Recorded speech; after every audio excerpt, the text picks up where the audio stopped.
안녕하세요. 즐거운 이야기를 통해 수학의 재미를 찾아보는 수다학입니다. 지난주에 저희가 잘 만들어진 영화 한 편으로 어떻게 하면 수학적 사고력을 키울 수 있는지에 대한 이야기를 나눠봤잖아요. 제가 이리 씨에 대한 기대가 너무 컸던 것 같아요. 무슨 소리세요? 갑자기? 드디어 예. 저의 부족한 점을 제가 발견해냈어요. 뭔가 점이요? 엄청난 게 빠져 있었더라고요. 제가 보니까. 거의 완벽했는데 혹시 제가 영화 배우 같은 분들을 네. 출연시키지 않아서 그런 건가요? 정우성 씨든 네. 하정우 씨든 얘기만 하지 그러셨어요. 아 진짜 얘기하면은 나오실 수 있는 거예요? 얘기만 하시라고요. 얘기만 하라고요? 얘기만 하시지, 얘기만 네, 하시라고요. 달라질 건 없지만 달라질 얘기만 거 하라고요. 없어요. 제가 빠졌다고 네. 얘기하는 건 다름이 아닌 사극 얘기예요. 사극. 요즘 정말 작품성이 아주 짙은 그런 사극이 많이 등장을 하고 있잖아요. 아이들한테 역사라는 얘기가 굉장히 중요하기도 하고요. 그래서 왠지 모르게 이 사극에서 역사와 수학적 사고력을 다 배울 수 있다면 얼마나 좋을까 이런 생각을 해봤는데 이거는 이리 씨가 할 수 없었던 거였던 것 같아요. 그것도 미리 저한테 얘기만 하시지 그러셨어요. 아니 괜찮아요. 얘기만 하는 거예요. 하시라고요. 네. 이민아 선생님한테 여쭤보는 게 훨씬 더 속 시원할 것 같아요. 네. 그렇죠. 그 사극하면 딱 빼놓을 수 없는 게 전쟁이 나오잖아요. 그러면 우리가 전쟁에서 어떤 전략으로, 어떤 전술로 이런 부분도 다 수학적 사고를 요하는 부분이고요. 혹은 무기 만드는 과정이나 그 당시에 궁이나 유적지에서 또 수학과 어떻게 개념적으로 연관을 짓고 사고를 할 수 있느냐 이런 부분으로 좀 다양하게 흥미롭게 접근을 할 수가 있는 부분이에요. 네. 선생님도 좀 알고 계시네요. 그래요? 네, 선생님 얘기하신 것처럼 이 사극에는 수학이 많이 숨겨져 있어요. 제가 사극 중에서 하나를 엄선해서 가져왔거든요. 진짜요? 네. 준비가 됐군요. 네, 오늘 수학 비하인드 뉴스. 걔 누구 없느냐? 이리 오너라. 이리 오너라. 자, 갑니다.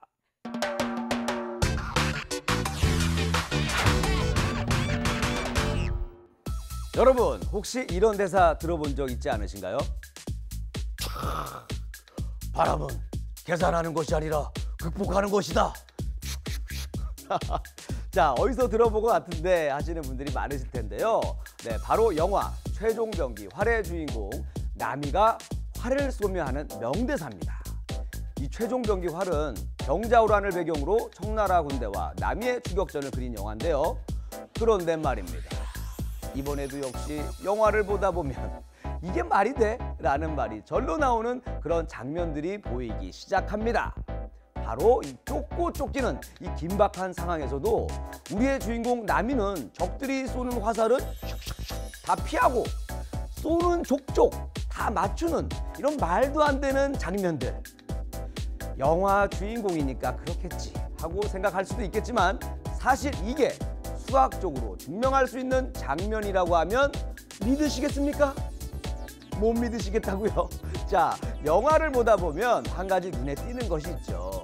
바로 주인공 남이와 청나라 군이 쓰는 화살이 서로 다르다는 것.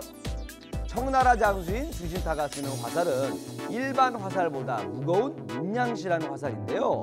육량시는 6량의 무게가 나가는 화살이란 뜻입니다. 당시의 무게 단위가 한 량에 37.5g이었다고 하니까 계산을 해보면 225g 정도가 나간다는 걸 알 수 있죠. 반면 남이가 쓰는 화살은 한국 고유의 화살인 편전. 무게가 약 20g 정도라고 하는데요. 이 정도면 11배 정도 무게가 차이가 납니다. 왜 무게 이야기를 하냐고요? 화살에서 무게는 굉장히 중요합니다. 바로 이 속력에 영향을 주기 때문인데요. 계산을 한번 해볼까요? 속력을 구하는 공식.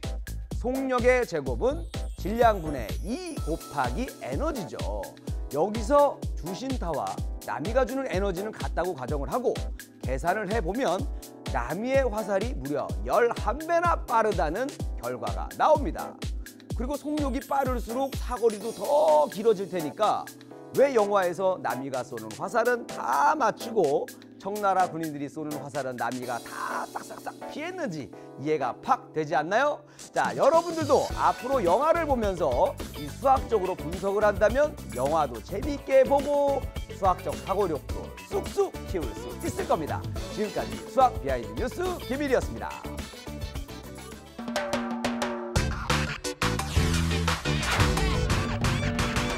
네, 오늘 수학 비하인드 뉴스 이렇게 사극을 통해서 수학적 사고력을 키울 수 있는 방법 함께 알아보도록 할 텐데요. 저도 영화 최종병기 활을 보면서 어떻게 화살이 저렇게 날아갈 수 있나 정말 신기하게 봤던 기억이 나거든요. 선생님, 이 뒤에도 결국은 수학적인 설계가 비밀로 숨겨져 있었군요. 네, 그렇죠. 이리 씨가 좀 전에 해주셨던 그 명대사. 네. 바람은 계산하는 것이 아니라 극복하는 것이다. 네. 상당히 감동적인 네, 말이긴 멋있어 보여요. 하지만 수학적으로는 맞는 말이라고 볼 수는 없습니다. 아, 그래요? 왜요? 네. 왜요? 그 멋있었는데 되게 바람은 계산하는 것이 아니라 극복하는 것이다. 그렇죠. 아, 감동이잖아요. 정말 멋있네요. 명장면. 네, 정말 멋있습니다. 하지만 이 활을 쏘려면 바람은 극복의 대상이 아니라 계산의 대상이 맞습니다. 이 활이 발사되는 순간 방향이 휘어지게 되고요, 활은. 네. 그리고 이렇게 날아가면서도 계속 그 복원하려고 하는 힘 때문에 이 활이 좀 더 휘게 되거든요. 이제 이럴 때 목표물을 정확하게 맞추려면 이 화살의 탄성이라든지 뭐 휘는 정도라든지 바람이라든지 이런 부분들을 계산을 해야 돼요. 네. 그러니까 활 쏘기는 계산과 감각이 모두 필요한 것이라고 볼 수 있어요. 사실은 아까 이리 씨가 얘기했던 육량시라는 화살이 있잖아요. 네. 이 화살을 쏘기 위해서 또 활은 얼마나 커야 되겠습니까? 그래서 육량궁이라고 육량시를 쏘았던 활인데 이 활은 크기가 무려 168cm 정도가 되었다고 해요. 네? 168cm면은 저보다 큰 거예요? 저보다도 큰 것 같아요. 그러니까 그 당시 웬만한 성인 남자 키보다 더 큰 거잖아요. 당연히 크니까 그걸 들고 쏠 수 있었을 거 아니에요? 못 갖고 다닐 것 같은데. 그렇죠. 이렇게 너무 크니까 이걸 항상 휴대하면서 이렇게 쏠 수도 없었을 것이고 와. 늘상 쏠 수 있는 게 아니었기 때문에 청나라군이 네. 그 남이를 이기기 위해서 좀 힘들었던 게 아니었을까라는 생각이 듭니다. 네. 그래서 아이들과 그런 이야기들을 나누는 것도 도움이 많이 될 것 같습니다. 네, 또한 빼놓을 수 없는 사극 대작이 있잖아요. 1,700만이라고 하는 관객을 동원했던 명량. 그렇죠. 명량. 빼놓을 수 없죠. 네. 이순신 장군의 모든 전략이 총망라되어 있다고 얘기할 수 있는 명량 해전에 대한 이야기가 고스란히 담겨져 있기 때문에 사실 수학적 이야기를 찾은다고 한다면 정말 무궁무진할 수 있을 것 같아요, 선생님. 네, 그럼요. 사실 이 명량해전 하면 우리가 잘 알고 있듯이 이순신 장군이 대승을 거둔 전투 아닙니까? 사실 해전에서도 유례없는 대승이거든요. 우리 잘 알고 있듯이 그 배가 13척, 뭐 12척이라고도 돼 있고, 그리고 일본군의 배가 130척이라고 되어 있거든요. 네. 10배 정도 되는 거죠. 133척이라고도 하고, 뭐 200척의 기록도 있고, 어디는 또 500척의 기록도 있는데, 더군다나 우리 군의 부상은 사망자 2명, 부상자 3명 정도의 피해를 입고 했고, 일본군은 31척이나 침몰을 시켰거든요. 배가.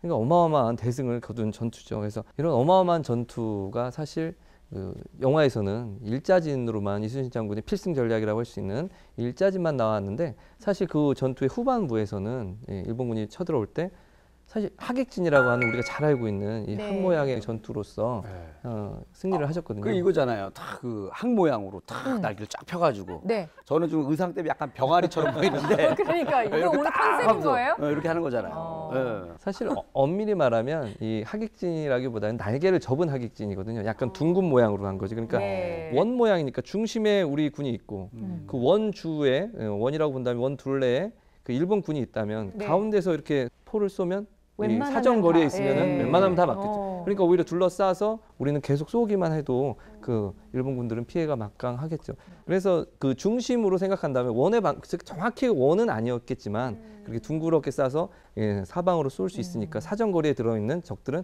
모두 다 침몰시킬 수 있었다. 그런 어떤 수학적인 걸 알고 하셨을지는 모르겠지만 그런 전략을 사용하셨다고 할 수 있습니다. 네. 제가 요거 조금 아는데 원래 그 하객진 같은 게 원래 육군에서 원래 쓰는 거였거든요. 아, 그래요? 근데 그거를 이제 배로 적용한 거예요. 이순신 장군이 최초로. 그래서 그게 배를 그렇게 동시에 움직이는 게 어렵거든요. 그러니까 훈련을 엄청 많이 했다는 거거든요. 근데 거기다 제가 또 하나 궁금한 거는 보면은 그 사격을 하면 거의 백발백중으로 다 맞히는 거예요. 그러니까 그 당시에 그 먼 거리에서 그 포로 네. 어떻게 저렇게 잘 맞힐까? 그러게요. 뭐 고성능 카메라가 있는 것도 아니고, 맞아요. 뭐 망원경이 있는 것도 아니고. 진짜 그렇네요. 그래서 제가 고민한 끝에 결론 내렸습니다. 시력이 2.0 이상인 사람들만 군인으로 받아준 거예요. 잘 보이게. 문 좋네 군인해 해가지고 이제 한 거죠. 진짜 그랬을까요? 네, 사실 이것도 수학과 관련이 있는데요. 예전에 일본 수군에 비해서 우리나라 조선의 수군은 그 군사 자금도 좀 부족했고 자원도 부족한 상태였어요. 네. 그러다 보니까 어떻게 해야 돼요? 화약 아껴야 되잖아요. 그렇죠. 포탄 아껴야 되잖아요. 그러니까 이것을 낭비하지 않기 위해서 뭔가 정확하게 사정거리를 측정하고 또 양도 좀 정확하게 측정할 필요성이 있었던 거예요. 얘기 들으니까 너무 짠하다. 슬퍼지네요, 갑자기. 따라라 맞아요.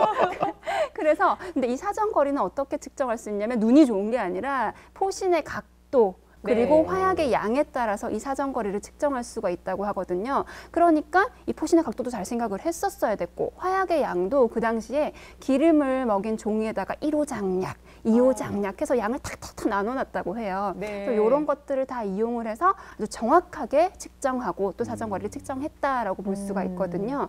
그러니까 뭐 자금도 부족하고 자원도 부족한 상태였지만 어쨌든 이 수학적인 것들을 이용해서 승리를 하게 된 원동력이 되지 않았나 대단하다. 싶어요. 네. 또한 전쟁을 할 때 수학자의 역할이 정말 크죠.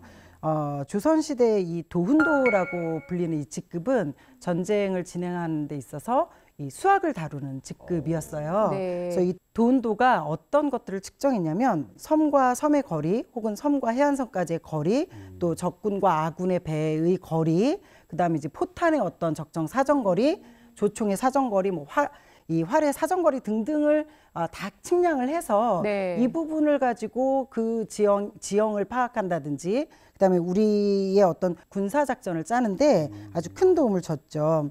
이순신 장군은 말하자면 그 지형과 혹은 내가 가지고 있는 군사 물품의 어떤 그 조화를 이루어서 실제로 이 작전을 잘 세워서 준비된 사정거리 안에 들어오기 전까지 이제 기다리는 네. 거죠. 기다렸다가 딱 들어오면 그때 포탄을 발사해서 포탄도 아낄 수 있고 그렇죠. 말하자면 네. 우리 에너지도 아낄 수 있고 우리 군사에 효율적인 전쟁을 한 효율적인 거잖아요. 전쟁을 할 수 있었던 거죠. 네. 이런 이제 전술과 방법은 영화엔 나오지 않았지만 아이들과 함께 그 영화를 보면서 저런 부분에 아마 이제 수학적 원리가 사용됐겠다 유추해서 대화를 나눠보시면 아이들의 수학적 상상력을 기르는데 큰 도움이 될 수 네. 있을 것입니다. 그 전쟁이 한창 벌어지고 있는 그 상황에서도 수학자들이 자신들의 역할을 했다는 거잖아요. 뭐 활도 그렇고 대포도 그렇고 결국 이 무기라는 것은 사실 따지고 보면 정확한 그 수학적 계산이 있어야지만 정말로 가장 큰 효과를 볼 수 있는 그런 부분이 아닌가 싶은데요. 이 최근에는 또 영화 남한산성에서 조선시대에 실제로 사용됐던 무기들이 또 등장을 하잖아요. 뭐 환도다, 화차다, 신기전이다 뭐 이런 것들이 있는데 아마 이 관련 자료를 찾아보면 수학적인 것과 연결시킬 수 있는 방법들이 굉장히 많이 있을 것 같아요. 예, 현대도 그렇지만 옛날에도 이렇게 활이나 화살이나 이런 무기를 만든 체제에는 수학이 많이 쓰일 수밖에 없었을 겁니다. 네. 정확하게 그 적을 공격해야 되고 이 거리를 계산해야 될 테니까요. 뭐 신기전을 예를 들자면 신기전은 이제 활입니다. 활인데 네. 정확하게 적을 명중시키기 위해서 발사 각도를 0도에서 43도까지 이렇게 조절할 수 있었다고 합니다.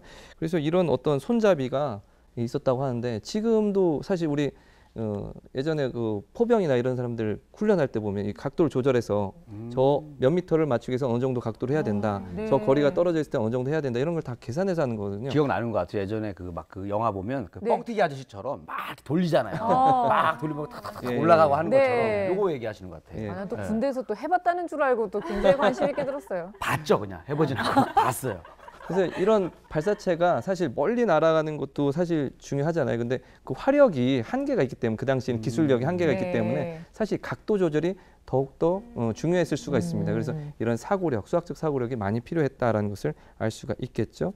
그리고 성종 때 발간한 이 병기도설의 기록을 보면 이게 어느 정도 정밀했냐면 현재 단위로 밀리미터 단위까지 정확하게 거리 계산할 수 있었다는 기록이 나와요. 그러니까 굉장히 정확했다는 걸 알 수 있고요. 그 이름을 보면은 이제 용도에 따라서 대신기전 이건 좀 큰 거겠죠. 그런 다음에 뭐 산화신기전, 중신기전, 소신기전 그 다양하게 어떤 뭐 무게나 어떤 비거리에 의해서 적을 공격하는 여러 방법을 가지고 있었다고 할 수 있습니다. 네.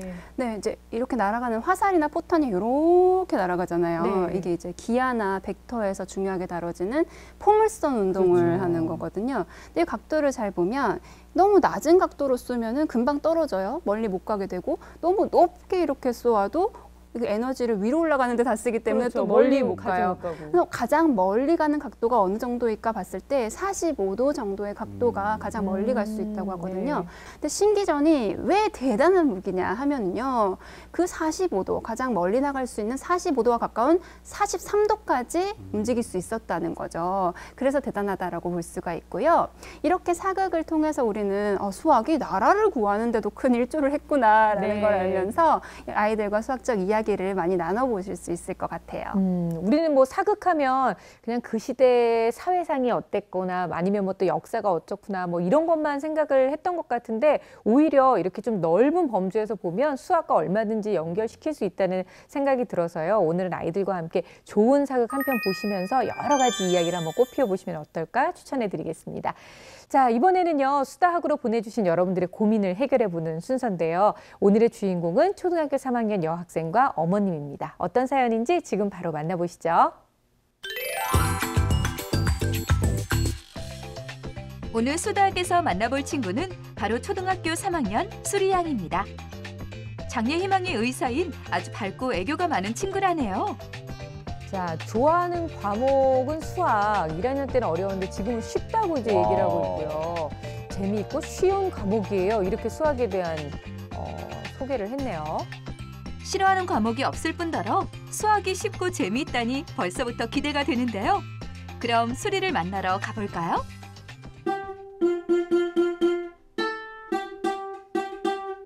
어디선가 흘러나오는 음악 소리를 따라가 보니 수리 아닌가요? 악보를 보면서 우쿨렐레를 직접 연주하고 있었네요. 꽤나 집중한 모습이죠. 아, 정말 또 자극받네요. 딸을 가지고 싶은.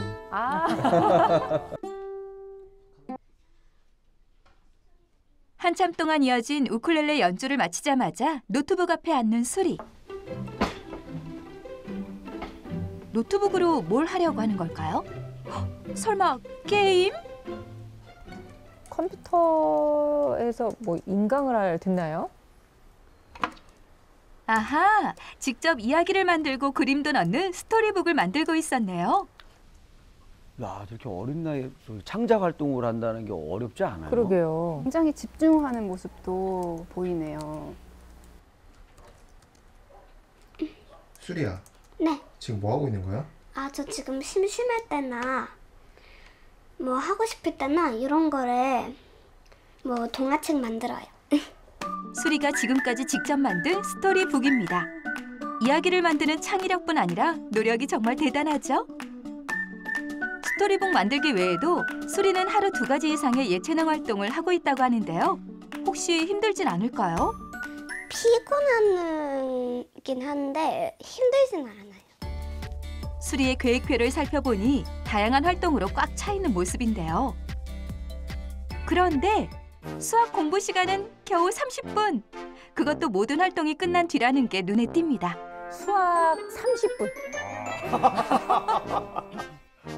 최소한 것만 하네요. 네. 시간이 꽤 흘렀는데 여전히 스토리북 만들기에 집중하고 있는 수리. 이제 슬슬 공부를 시작해야 할 텐데요. 수리야. 왜? 벌써 4시가 넘었는데 뭐 하고 있었어? 나 지금 컴퓨터로 이야기 만들고 있는데. 엄마 지금 올라갈 거니까 수학 이거 오늘 맞춰준 거 해야 해. 지금 시간이 4시가 넘고 너무 많이 됐어. 아, 집 구조가 이렇게 2층 집이네요. 네. 그렇지? 뭐 했어? 난 스토리북 만들었어? 응. 어이구, 잘했네. 자, 엄마가 좀 해줄게. 자, 여기 연산, 그 다음에 그 2장하고 안 많이 시킬 거야. 서술형 여기 6문제. 이거면 돼. 그래서 이거 먼저 하고 이거 하고 이렇게 할까? 수리가 원하는 순서대로 해보세요. 응? 자, 또 엄마 10번, 20번 다 부르면 안 돼. 부를까 또? 엄마하고 사이가 굉장히 좋네요. 그러니까요. 수리에게 오늘 할 수학 공부 분량을 정해주고 내려간 엄마. 그럼 이제 수리가 공부하는 모습을 한번 지켜볼까요? 잘 하고 있는 것 집중은 같기도 잘하는 하고. 것 같은데요? 네. 바른 자세로 앉아 문제 하나하나 꼼꼼히 풀어가고 있는 수리. 그러다 갑자기 어디론가 뛰어가는데요. 얼마 안 된 것 가지? 같은데. 근데 걸어가도 되는데 막 뛰어댕기네요. 다시 돌아와 앉아서 공부하는가 싶더니 또다시 자리를 박차고 뛰어나갑니다. 도대체 공부하다 말고 어딜 가는 거니, 수리야? 왜 떨어 내려왔어? 왜? 먹고 싶어. 엄마 왜 보고 싶다고? 보고 싶다고. 우리 딸은 왜 수학할 때만 엄마가 보고 싶을까? 스토리북 만들 때 집중력은 정말 뭐라고 하지? 한 권을 만들려고 하면 보통 6에서 한 10페이지 이상을 만들려고 하면 1시간 이상이 걸리거든요. 어떨 때는 뭐 간식 먹어라, 뭐 밥 먹어라, 내려와서 엄마랑 뭐 하자 해도 좀만 기다려줘, 아니야 좀 기다려줘, 막 이런 식으로 안 내려와요. 정말 1시간 이상 앉아서 해요. 예. 그래서 정말 수학할 때도 요것에 한 3분의 1만 집중을 해주면 얼마나 좋을까 싶어요. 예. 그러게요. 모든 어머니들의 소망이죠. 맞아요. 시다. 엄마에게 애교 섞인 장난을 치고 온 수리. 이제는 정말 공부에 집중하려는 걸까요? 지켜보겠습니다. 역시나 얼마 되지 않았는데 또다시 엄마를 찾아갑니다. 스토리북 만들 때와 수학 공부를 할 때 집중력의 차이가 확연히 드러나네요. 몇 개 더 풀었나? 공부할 때마다 몇 번이고 찾아와 애교를 부리고 장난을 치는 수리에게 결국 특단의 조치에 들어간 엄마. 이렇게 하면 오늘 시간 안에 너 하루 종일 시간 다 보내겠어. 가서 문제집 가져와. 아니 스토리북 만들 때는 집중을 엄청나게 하더니 네. 수학 공부할 땐 정신없어 죽겠어요. 하도 왔다 갔다 해가지고 차이가 많이 나네요. 얼굴 표정도 진짜 다른 것 같아요. 네. 문제집을 갖고 내려오라는 엄마의 말에 수리도 기다렸다는 듯이 엄마에게로 향합니다. 결국엔 같이 이렇게 공부를 하시네요. 엄마 옆에 꼭 붙어서 다시 공부를 시작한 수리. 이제 집중 잘 돼? 응? 위에서 혼자 하면 좋잖아. 대답도 안 하고 할 만큼 집중이 잘 돼? 엄마랑 있으면? 엄마가 옆에 있어서 그런지 묻는 말에 대답도 못할 정도로 집중한 모습이죠. 오, 오늘은 그것도 풀어주는 거야? 오케이. 왜 엄마가 하라며? 알았어. 근데 엄마 뭐 하시는 거죠? 지금 채점하시는 건가요? 아직까지 미스가 하나도 안 났는데? 응? 좋아. 잘 가고 있어. 이거는 이 방식으로 어떻다고 봐야 돼요, 선생님? 엄마가 빨리 끝내시고 싶거나 아이가 이제 공부 끝내는 것과 동시에 채점도 같이 끝내서 빨리 끝내고 싶거나 아니면 지금 이제 수리가 이렇게 하지 않으면 전에 답답해했다거나 뭐 이런 것 때문에 그러실 수 있는데 일반적인 모습이라고 보기는 힘들 것 같아요. 게다가 이 채점하면서 수리가 지금 푸는 문제에 집중할 수가 없잖아요. 그렇죠. 게다가 말도 자꾸 계속 시키시고 말씀을 하시니까. 예.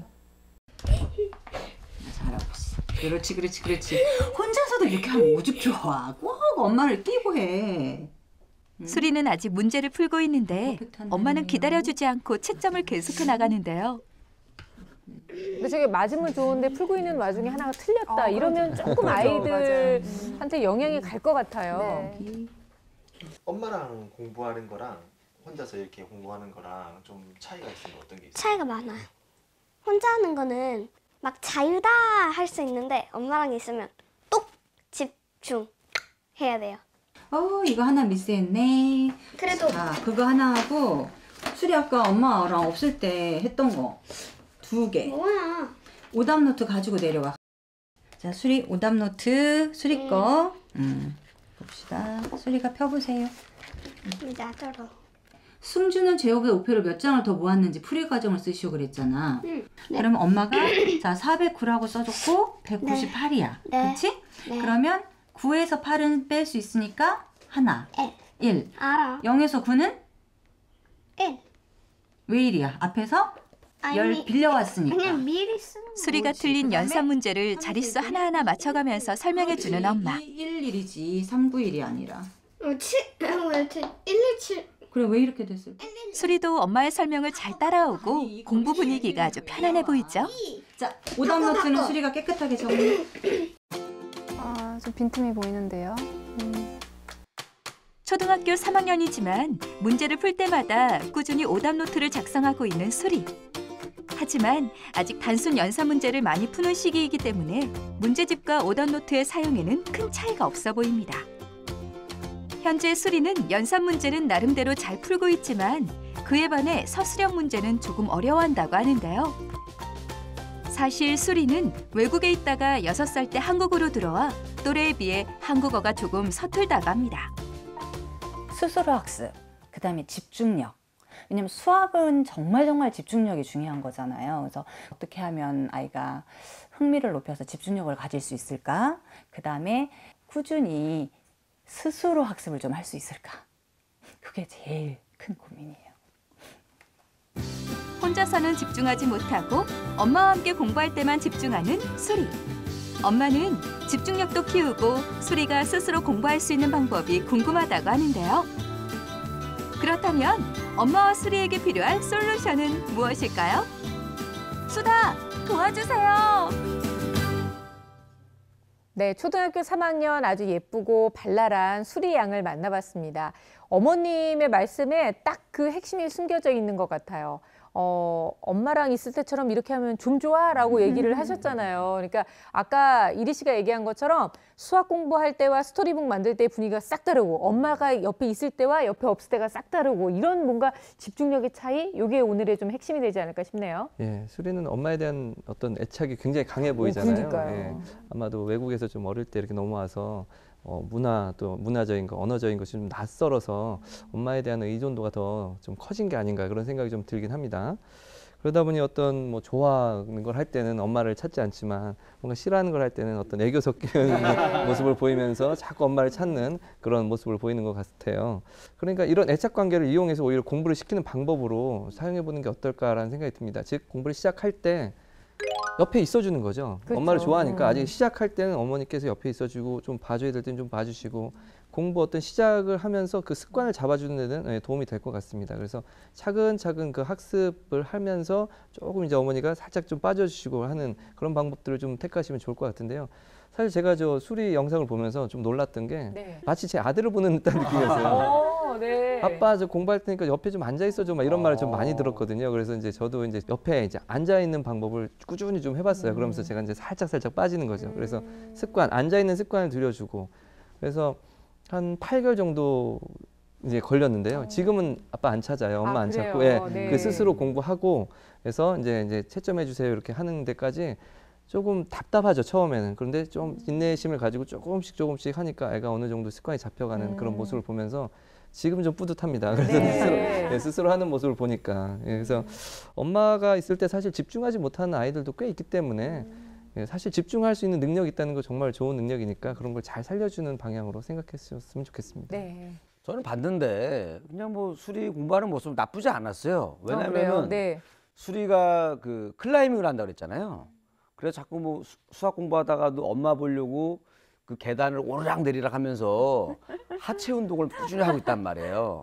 건강에 굉장히 도움이 많이 되고 있습니다. 네. 그래서 장기적으로 봤을 때는 건강을 챙기는 면에서 나쁘지 않은 방법이다. 아, 이렇게 보고 있어요.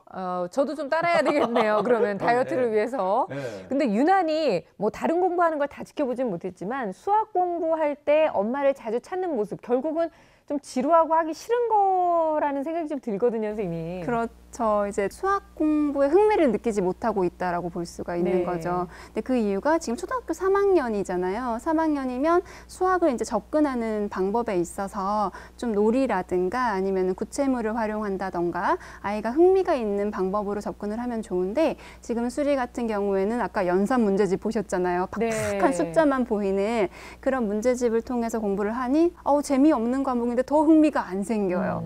그러니까 이게 반복이 되니까 엄마가 자꾸 보고 싶고 이게 계속 반복이 되는 것 같거든요. 그러니까 이럴 때는 수학 공부를 할 때 좀 더 이제 재미있게 네. 흥미 위주로 접근을 시켜주고 다른 활동처럼 수학도 재미있네? 이 정도만 안다면 집중을 하면서 잘 할 수 있을 것 같습니다. 네. 결국은 뭐 흥미가 없으니까 좀 지루해하고 집중도 못하는 거고 그래서 엄마를 더 찾게 되는 이제 그런 상황이라는 말씀이신데요.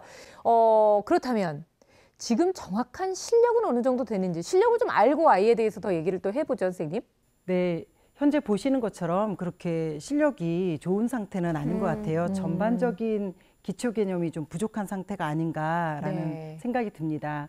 구구단부터 뭐 시간, 길이, 도형 전반적인 부분의 기초 개념을 좀 다시 점검할 필요가 있어요. 또한 이 문장제 문제 풀이 과정에서 좀 문제가 있어 보여요. 그래서 네. 지금 언어 능력도 좋고 스토리텔링 하는 그런 책을 만드는 것도 좋아하잖아요. 그런데 실제로는 이제 한국어 능력이 좀 서툴다 보니까 이 문장제 문제에서 어려울 수 어떤 있겠네요. 어려움을 나타내는 것 같습니다.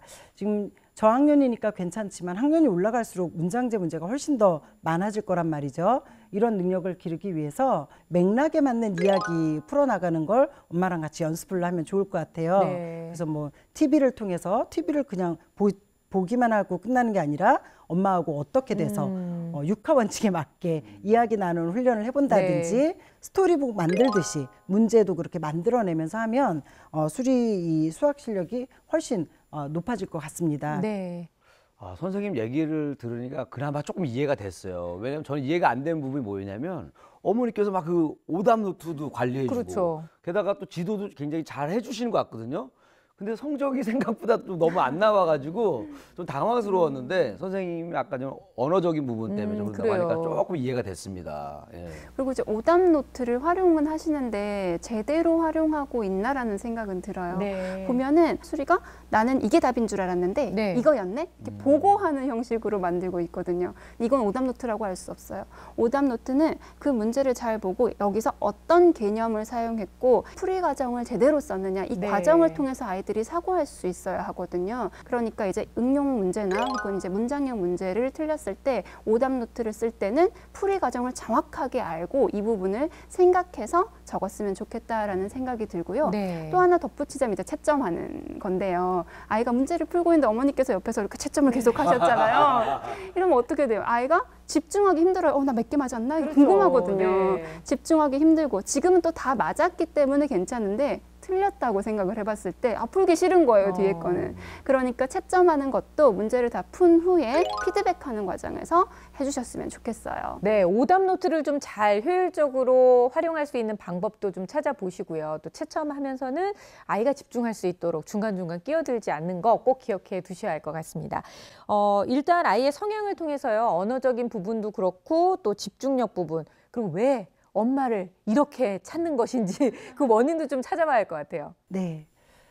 자기조절 영역이나 학습 습관이나 학습 기술이 고르게 그래도 평균 이상은 보이고 있어요. 하지만 이게 좋은 학습 효과가 나올 정도로 안정적인 상태라고는 볼 수 없거든요. 아마 그 사는 나라도 바뀌고 그런 부분에서 좀 정서적 그 불안이 조금은 생기는 게 아닐까라는 추측을 할 수 있습니다. 하지만 이 학습 습관에서 시간 관리 능력이나 집중력 이런 부분은 상당히 좋거든요. 네. 그리고 본인이 좋아하는 것을 할 때는 그 집중력이 상당히 잘 발휘되는 걸 볼 수 있었습니다. 학습 기술 부분에서도 보면 그러니까 기본적인 학습력은 갖추고 있는 거라고 볼 수 있죠. 그런데 이제 이 수학 점수가 생각처럼 잘 안 나오는 것은 네. 이게 이제 기초적인 개념에서 놓친 부분이 있는데 그걸 잘 못 풀어 나갔다라고 생각이 됩니다. 그러니까 수리가 특히 인터뷰에서는 수학을 좋아하는 과목이라고 했는데 그러니까요. 네. 저희 그 검사할 때는 싫어하는 과목에 콕 집어서 네 수학이라고 진짜요? 이야기를 와, 이거 했거든요. 반전이네. 수리 자체가 수학에 대한 감정이 지금 복잡해요. 그러니까 어머니께서 동기부여의 중심이 되실 수가 있어요. 그래서 수리가 심정적인 안정감을 느낄 때까지 옆에서 좀 계실 필요는 있을 것 같아요. 그래서 당장 자기주도 학습이라는 게 혼자 지금 잘 해낼 수 있는 시점은 아니에요. 그렇죠. 아직 그래서 어머니께서 어린데요. 조금 기다리시면서 옆에서 수리가 스스로 해낼 수 있을 때까지 도움을 주시고 차츰차츰 그 영향을 줄여나가시면 수리 스스로 자기주도 학습을 할 수 있는 그런 학생으로 성장할 수 있을 것 같습니다. 근데 지금 딱 보면 가장 핵심은 그거예요. 수학을 좋아한다고 했는데 별로 좋아하지 않는다는 거. 이런 반전이 있기 때문에 네, 어떤 학습법을 좀 제안해 줄 수 있을까요? 예, 만약 제가 지도를 한다면 하루에 10문제 이상은 아마 지도를 안 할 거예요. 네. 풀도록은 뭐 5 내지 뭐 10문제 사이를 해서 수준에 맞게 지도를 할 거고요. 우선은 지금은 친숙하게 만드는 게 가장 중요하다고 생각합니다. 그러니까 수학이 어렵다라는 어떤 반감을 갖지 않도록 편하고 쉬운 문제부터 시작해서 조금씩 뭐 양을 늘려가는 방법을 택할 것 같습니다. 그리고 실력이 조금 더 향상이 되고 좀 뭐 재밌어 하면 그때부터 좀 양을 좀 늘려가되 인강 같은 것들 활용해서 꾸준히 학습하는 방법을 찾았으면 좋겠는데요. 어머니가 지도하는 방법도 좋지만 동영상을 통해서 수학 실력과 그래요. 어휘력도 이렇게 좀 기르는 방법이 제가 보기엔 지금 가장 좋은 방법이지 않을까 네. 이런 생각이 들고요. 지금 한국에서 살던 아이들도 수학 문제 이게 무슨 말인지 몰라서 푸는 경우도 많거든요. 맞아요. 그래서 수리가 지금 제가 보기엔 어떤 능력이 있거든요. 그런데 지금 이게 무슨 말인지 몰라서 못 푸는 경우가 아마 많을 거예요. 그래서 예를 들자면 이런 거죠. 제가 영어를 잘 못하는데 너 어디 가고 싶어? 그러면 저는 파리 가고 싶어요. 이렇게 할 텐데 영어로 한다면 파리. 이렇게 단순하게 단답형처럼. 그러니까 그 답을 적어놓은 게 단순하게 그 숫자만 적어놓고 딱딱 그 오답노트도 그렇게 쓰잖아요. 그런 거죠, 결국. 그래서 어머니가 옆에서 인강을 공부할 때 옆에서 계셔주면서 너무 빠르다 하고는 멈춰주시고 혹은 풀어야 될 순간에 또 잠깐 멈춰주시고 이런 걸 초반에 좀 해주신 다음에 조금씩 빠지는 거예요. 왜냐하면 걔가 이제 스스로 이건 문제 풀 시간이야 그럼 멈춰주고 이런 학습 방법이나 이런 것들을 태도를 익히면은 조금씩 어휘와 수학 실력이 동시에 좋아질 거라고 확신합니다. 그러니까 그 수리는 굉장히 그 가능성이 많은 아이입니다. 네. 그 스토리북 만드는 거 보셨죠? 그걸 하려면 집중력과 그다음에 창의력이 좋아야 돼요. 그렇죠. 이걸 그대로 수학에만 적용을 하면 엄청난 아이가 되는 거잖아요. 문제가 뭐냐면 보니까 너무 왔다 갔다 하면서 집중력이 자 흐트러지는 게 문제예요. 네. 그래서 저는 집에 계단을 없애고 로프로 왔다 갔다 하는 거. 로프 잡고 올라 2층에 왔다가 내려갔다 하는 거예요. 힘들어서 안 하도록요? 그렇죠. 근데 이것도 잘한다. 그러면 수리는 체조를 시켜야 돼요. 나는 좀 왔다 갔다 아마 안 하면 네. 나아질 것 같아요. 네. 제가 좀 더 제대로 된 학습법을 알려드리자면 수리는 지금 개념이 조금 부족한 상태잖아요. 이럴 때는 교과서를 보셔야 됩니다. 수학 교과서, 수학 익힘책 교과서를 통해서 제대로 된 개념을 그리고 용어를 익힐 필요가 있는 거죠. 이때 수학책으로 개념을 익히고 그다음 익힘책으로 좀 연습도 하고 다양한 문제 유형을 만나고 나중에 이제 문제집으로 그걸 이제 연습하고 다지고 이런 과정이 이어지면 좋을 것 같아요. 그리고 어머니랑 너무너무 친하니까 네. 어머니께서 직접 재미있는 문제를 만들어서 수리랑 함께 풀어보시는 것도 좋고요. 수학을 접할 때 항상 구체물이나 실물 자료 이런 것들을 이용하고 또 이미지화를 하시는 거예요. 숫자만 보는 게 아니라 수학책에 다양한 그림들이 많잖아요. 그 그림을 보고 이 개념을 익히는 방법으로 했으면 좋겠고요.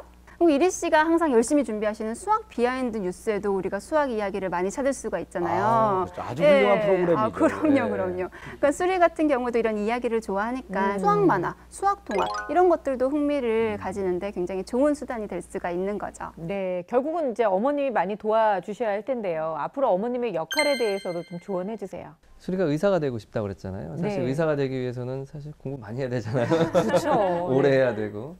수학을 아주 잘 해야 됩니다. 그래서 그런 것들을 조금 넌지시 얘기해 준다면 아무래도 수학을 조금 더 관심을 갖게 되고 중요한 과목이구나 라는 것을 인식할 수 있을 것 같습니다. 사실 지금 현재는 수리가 그 스토리북 만드는 것보다는 당연히 수학하는 것을 조금은 더 싫어하니까 수학을 먼저 한 후에 스토리북 나중에 하자 하면 스토리북 하기 위해서 수학을 또 열심히 또 어떤 미션을 클리어하는 것처럼 할 수 있으니까 그렇게 시간 조절을 좀 해주실 필요는 있을 것 같습니다. 그리고 한 가지 더 덧붙일 게 이 3학년 아이가 이 정도 컴퓨터 쓰는 거 제가 보기엔 꽤 잘하는 거라고 생각이 들거든요. 그래서 이런 능력을 좀 키워주시되 그 스토리북을 만드는데 수학 문제를 사이사이 껴넣는 것도 한 가지 방법이라고 그렇죠. 생각이 들어요. 네. 그리고 예를 들자면 뭐 귤이 있어. 귤이 뭐 10개 있어. 5명이 있는데 몇 개씩 나눠줘야 될까? 뭐 이렇게 하면서 2개씩 나눠주고 한 개 남은 건 그럼 어떻게 할까? 이걸 또 쪼개가지고 개수도 나는 네. 그런 식으로 어떤 뭐 이야기를 만들어 가면서 수학 공부도 하면서 적절히 해준다면 사고력 향상에, 수학 사고력 향상에 아주 많은 도움이 될 거라고 생각을 합니다. 네, 수리가 게다가 여러 가지 활동을 지금 하고 있어요. 스케줄이 하루 종일 팍팍하게 있더라고요. 그렇게 되어 있는 상태에서 마지막에 이제 수학 공부를 하는데 거의 뭐 시기적으로 집중력이 떨어져 있을 그렇죠, 수밖에 아무래도. 없고, 그래서 어머니께서 수리하고 잘 이야기를 하셔가지고 지금 하고 있는 활동들을 진짜 필요한 것만 할 수 있게 정리를 해주셔야 될 시점이라고 보여집니다. 네. 이런 정리를 할 때 또 수리가 막 애교를 부릴 거예요. 엄마 이건 내가 좋고 저건 내가 좋고. 그럼 네. 어머니께서 또 마음이 약해지시면 안 되신다는 거죠. 네. 지금 이제 10살이 가까워지면 어머니께서는 나름 단호한 또 일관성 있는 그쵸. 규칙을 좀 제시해 주셔야 돼요. 일단 어머니께서 이런 일정한 규칙을 주시는 건 엄마의 말씀의 권위라는 부분을 세울 수 있어서 좋거든요. 그래서 어머니께서 오히려 수리한테 어떤 규칙을 제시하시고 자기 공부 할당량을 딱 끝내면 그 부분에 대해서 칭찬해주는 네. 마냥 좋은 엄마보다는 나의 학습 습관을 잡아주고 또 내 공부의 방향을 잡아주는 그런 신뢰할 만한 상대로서의 어머니를 이렇게 생각할 수 있도록 어머니께서 좀 유도해 주시면 좋겠다는 생각을 합니다. 그래요. 아이가 저학년일 때는 진짜 친구 같은 엄마가 되고 싶은 마음이 누구나 있는데 저도 아이가 고학년이 되면 될수록 좀 뭔가 방향을 제시해주고 믿고 따를 수 있는 엄마의 권위를 찾는 게 참 중요하다는 생각이 네, 들거든요. 맞습니다. 이제 좋아하는 것과 꼭 해야 하는 것 사이에서 균형을 잡을 수 있도록 어머님이 꼭 많이 조언해 주시고 또 많이 도와주시면 좋겠습니다. 자, 오늘도요, 수리를 위한 여러 가지 조언들이 나왔는데요. 그 솔루션 중에서 절대로 놓쳐서는 안 돼 결정적 한방 들어봅니다.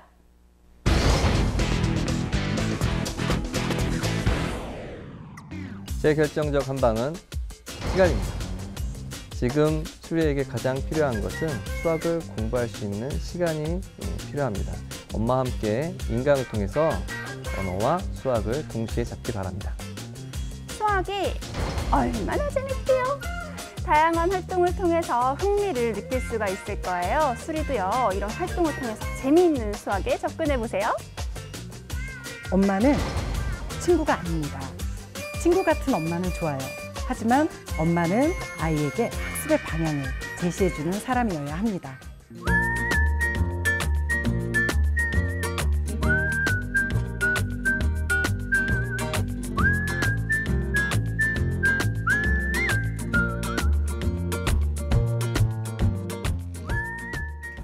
네, 이리 씨의 결정적 한방도 들려주세요. 네, 제 결정적 한방은 바로 짠 이겁니다. 한이다. 네, 딱딱하시네요. 수학에 많아요.